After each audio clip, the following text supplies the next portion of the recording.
YouTube, bienvenue dans cette toute nouvelle vidéo. Donc aujourd'hui on va faire très simple et très court. Donc cette vidéo je la fais parce que beaucoup se posent la question de comment enregistrer ces macros, comment tenir un journal de ces macros pour faire aussi simple que possible. Donc les blocs-notes, stylos, feuilles, tout ça, vous oubliez à part si c'est vraiment ce que vous préférez. On est en 2016 et il y a un truc tout simple aujourd'hui, vous avez tous des smartphones ou presque et il y a plein d'applications qui vous permettent de garder une trace de vos macros et de tout ce que vous mangez et qui calculent les valeurs caloriques pour vous. Donc comment ça marche? Je vais rapidement vous présenter une de ces applications qui s'appelle MyFitnessPal. Je ne suis pas du tout affilié avec eux ou rien, simplement je pense que c'est la plus populaire, donc j'ai choisi celle-là pour vous la présenter et bien sûr celle que j'utilise moi-même, donc c'est celle que je connais le mieux. Donc je vais rapidement vous présenter ça et vous montrer comment ça marche. Mais gardez à l'esprit que toutes ces applications fonctionnent plus ou moins de la même manière. Allez, c'est parti. Alors avant de commencer à vous parler de l'application, je vais juste vous dire que vu qu'on me demande très souvent des exemples de repas, vu que j'ai une diète variée, une diète différente, et les gens se demandent ce que je mange justement exactement. Alors je vais faire des vidéos dessus, ne vous inquiétez pas, mais en attendant ce que vous pouvez faire c'est me suivre sur Snapchat. J'ai commencé un Snapchat exprès pour ça où je poste mes repas tous les jours.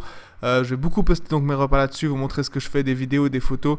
Donc si ça vous intéresse de voir ce que je mange au quotidien, vous pouvez m'ajouter sur Snapchat. Le nom c'est Science Physique, en un mot, je l'ai mis dans la description.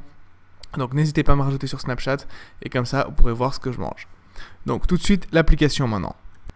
Donc en bas vous aurez 4 onglets. Tout d'abord à gauche l'onglet accueil, donc là c'est où vous pouvez poster des statuts, ce genre de choses, parce que oui vous pouvez ajouter des amis comme sur Facebook etc.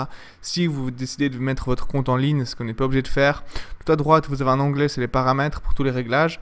Ensuite le troisième onglet, deuxième en partant de la gauche, donc c'est pour la progression, pour enregistrer votre poids et ça vous affichera un graphique de l'évolution de votre poids. Et l'onglet sélectionné là c'est le plus important, c'est l'onglet journal. C'est là où vous allez pouvoir ajouter tous vos repas, tous vos aliments, donc par repas. Alors dans l'onglet journal, vous pouvez ajouter jusqu'à 6 repas. Au début, je crois qu'il y en a 3. Vous pouvez ajouter jusqu'à 6 repas et les nommer comme vous voulez. En haut, vous avez donc la date, une petite roulette qui vous permet de changer la date du jour. Et juste en dessous, un petit résumé pour votre journée, donc le total calorique tout à gauche. Ça c'est pas mon objectif du moment, hein, c'est juste pour mettre un exemple. Ensuite, nombre d'aliments que vous avez déjà consommé, là c'est à 0. Le troisième c'est si vous désirez ajouter des calories brûlées en plus avec des exercices. Et le quatrième c'est donc les calories qui vous restent pour la journée. Pour ajouter des aliments c'est tout simple, vous choisissez le repas, vous mettez ajouter un aliment et vous aurez la liste de tous les aliments que vous avez récemment utilisés. Si vous en voulez un autre, vous allez dans la barre de recherche en haut, vous tapez le nom de l'aliment, par exemple là si je veux du poulet, et vous prenez le poulet. Vous mettez ensuite le nombre de grammes de poulet que vous allez manger, vous l'inscrivez dans la case et ça va vous donner les macros pour ça. Donc en haut vous aurez un petit résumé là, donc 1,2 de lipides, 0,4 de glucides, etc. Et ensuite vous aurez une liste plus détaillée avec tous les macros, ou toutes les informations nutritionnelles de l'aliment en question. Bon là c'est peut-être pas le meilleur exemple parce qu'il y avait peu d'informations mises. Donc un autre exemple, voilà par exemple on veut je sais pas des galettes de riz d'une certaine marque, voilà on met le nombre de grammes de nouveau. On a le petit résumé en haut et on clique sur la flèche en dessous et ça nous donne toutes les informations. Donc vous voyez là en plus on a le sodium, on a les fibres etc. Et donc tout ça, vous retournez en haut, vous mettez le nombre de grammes que vous voulez ajouter au repas que vous avez sélectionné. Vous cliquez sur le petit vu tout en haut de l'écran. Et ça va ajouter cet aliment à votre repas, voilà. Et ça vous mettra donc le nombre de calories que vous avez pour cet aliment. Et ça, comme vous le voyez, tout en haut, ça s'est ajouté à votre résumé du jour, 188 calories, pardon. Et tout à droite, ça a enlevé ces 188 calories aux calories qui vous restent pour la journée. Si ensuite je veux rajouter un autre aliment, je rajoute de nouveau ajout aliment. Par exemple, je sais pas, je peux mettre des tomates, on va dire. Donc voilà, j'ajoute 300 g de tomates, on voit les macros pour la tomate, et on aura les macros pour les tomates, les macros pour les galettes de riz, et tout en haut, les macros pour le repas en entier, les calories pour le repas en entier, pardon.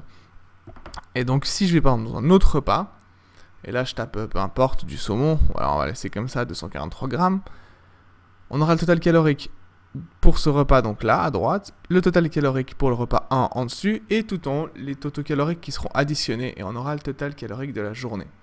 Si je veux plus de détails maintenant sur tout le total macronutritionnel de la journée, je clique en haut et boum, je vois mes protéines, mes glucides, mes fibres, etc. Le premier chiffre, c'est donc ce que j'ai déjà consommé pour la journée. Le deuxième, c'est l'objectif pour la journée encore. Donc c'est des chiffres qui ne sont pas les miens, je le répète. Et on a ça pour vraiment beaucoup d'informations. Vous avez aussi une espèce de petite barre de progression bleue qui vous montre où vous en êtes en pourcent dont vos objectifs quotidiens.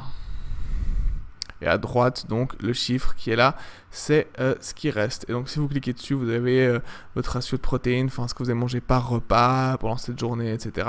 Plus de détails, mais là, je vais m'en tenir aux fonctions basiques. Si vous voulez les avoir plus simplement, il y a une autre option depuis le menu principal. Alors, à noter que ça, je suis pas sûr que c'est disponible sur Android, à confirmer. En tout cas, sur iPhone, c'est simplement vous basculez votre téléphone et boum, vous avez votre total macronutritionnel avec les principaux macronutriments par repas. Donc, comme vous pouvez le voir là, repas 1, repas 2. Et si vous descendez tout en bas, vous aurez le total pour la journée. Donc pour ça, il suffit de basculer votre téléphone sur le côté. Et si vous le remettez droit, vous repassez au menu normal. Donc pour les aliments maintenant, comment les créer? Alors tout simplement, vous allez mettre ajouter un aliment. Vous allez taper n'importe quoi, enfin vous allez taper ce que vous voulez. Si vous ne l'avez pas, il y aura l'option créer un aliment qui va s'afficher. Vous pourrez mettre le nom de la marque, voilà, peu importe, description de l'aliment, la portion, vous mettez par exemple pour 100 grammes. Et ensuite, tout en bas, portion par récipient, ça vous en foutez. Vous cliquez sur OK et vous pourrez ajouter toutes les informations concernant cet aliment. A noter qu'il faut simplement mettre un nombre de calories, c'est le seul truc obligatoire. Tout le reste, c'est facultatif. Donc le mieux, moi je vous conseille d'ajouter le plus d'informations que vous avez. Si vous en avez peu, vous pouvez vous contenter d'ajouter que les calories. Si maintenant, vous n'avez pas cet aliment, mettons, je sais pas, je veux manger des pâtes d'une certaine marque, voilà, bah allez là... on va dire des rigatoni. Alors, on tape le nom de ce qu'on va manger et vous l'avez pas. Ça, c'est l'option pour flemmard. Si vous avez le paquet, moi je vous conseille d'ajouter vous-même les calories parce que ce sera toujours plus précis et vous évitez les erreurs. Mais vous pouvez cliquer sur la fonction recherche et ça va chercher dans la base de données de MyFitnessPal. Et si vous avez de la chance, il y aura l'aliment en question. Et s'il y a un petit vert à côté comme ça, c'est-à-dire que normalement il est contrôlé. Mais j'ai vu que même quand il était contrôlé, il y a parfois des erreurs. C'est pour ça que je vous conseille de l'ajouter vous-même. Ensuite, les portions, vous pouvez choisir, si vous avez de la chance, des grammes. Sinon, souvent il n'y a que des ounces parce que c'est les Américains qui achètent la plupart des choses. Comme vous pouvez l'imaginer, c'est surtout une application utilisée par les Américains. Ils sont beaucoup plus à l'utiliser. Donc, il n'y a pas toujours l'option grammes. Là, j'ai de la chance, il y a. Donc, je choisis tout simplement mon aliment, je mets le nombre de grammes, je mets OK et il va s'ajouter à mon journal, comme si c'était un aliment que j'avais créé moi-même. Mais encore une fois, ça, si vous voulez utiliser un truc une fois ou si vous êtes un peu flemmard, pour commencer c'est pas mal, mais moi je vous conseille vraiment de créer vos propres aliments, vous serez plus sûr des macros, ça sera plus précis et vu que vous mangez certainement souvent la même chose, bah au début c'est un peu relou parce qu'il faut tout créer, mais du moment où vous les avez créés, après c'est bon. Alors comme je vous l'ai dit, il y a beaucoup d'options que je peux vous montrer parce qu'il y a beaucoup de trucs, disons, qui ne sont pas forcément utiles. Mais une que je trouve utile, que je voulais vous montrer là, c'est par exemple là, je prends du maïs et ça va mettre en dessous tous les aliments que j'ai l'habitude de manger quand je mange du maïs avec. Donc voilà, ils se mettent en dessous et j'ai qu'à les cocher en cliquant dessus pour qu'en appuyant sur OK à la fin, ils s'ajoutent tous en même temps à mon journal et ensuite, j'ai plus qu'à changer le poids des aliments. Donc ça, c'est assez utile quand vous voulez aller plus vite. Donc voilà, je vous ai présenté un peu les fonctions principales, on va dire. Il y a encore plein d'autres fonctions, notamment vous pouvez par exemple ajouter des notes alimentaires que vous pouvez écrire vous-même ou des notes par rapport aux exercices. Vous pouvez aussi ajouter votre intake d'eau pour ceux qui ont de la peine à boire assez. Bah, vous pouvez mettre combien d'eau vous buvez par jour. Perso, je bois tellement, c'est vraiment un truc que j'utilise pas. Et bien entendu, en haut, vous pouvez changer vos objectifs caloriques et macronutritionnels par gramme. C'est vous qui pouvez choisir. Donc là, vous pouvez vraiment adapter comme vous voulez. Sans problème, c'est très très facile d'utilisation. Donc une dernière chose dont je veux parler rapidement, c'est qu'il y a une option premium. Donc l'application est 100% gratuite, mais il y a depuis sauf erreur quelques mois une option premium qui est payante. Alors pour être totalement honnête avec vous, cette option premium, elle ajoute vraiment pratiquement rien du tout à l'application, mais vraiment c'en est ridicule tellement elle n'ajoute rien, et elle coûte la des bourses, vraiment elle est super chère et elle ajoute presque que dalle. Alors mon conseil c'est déjà utiliser l'application sans l'option premium et si vraiment après vous voyez que l'option premium peut vous aider, vous pourrez toujours la prendre par la suite. Mais perso ça fait des années que j'utilise MyFitnessPal et j'ai pas pris l'option premium et je compte pas la prendre parce que je pense qu'il y a largement assez sans l'option premium et surtout cette dernière n'ajoute pratiquement rien. Donc voilà, désolé d'avoir fait si long, c'est tout pour aujourd'hui, je vous ai présenté les options principales. Si vous avez d'autres questions, n'hésitez pas à les laisser en commentaire. Donc voilà, je vous ai présenté les fonctions principales de l'application, donc j'espère que ça va vous aider. Donc maintenant, vous savez trouver votre maintenance, fixer vos objectifs caloriques, trouver vos macronutriments et vous avez même une application pour les compter. Donc vous n'avez plus aucune excuse pour ne pas vous y mettre. Donc voilà, c'est déjà tout pour aujourd'hui. Donc si vous avez besoin de plus de détails concernant le fonctionnement de l'application ou vous avez juste des questions d'ordre général, comme d'habitude, laissez dans les commentaires. N'hésitez pas à partager la vidéo, lâcher un petit like, ça aide la chaîne. Et bien entendu, si vous n'êtes pas abonné, abonnez-vous. Allez, je vous dis à tout bientôt pour une nouvelle vidéo. Ciao!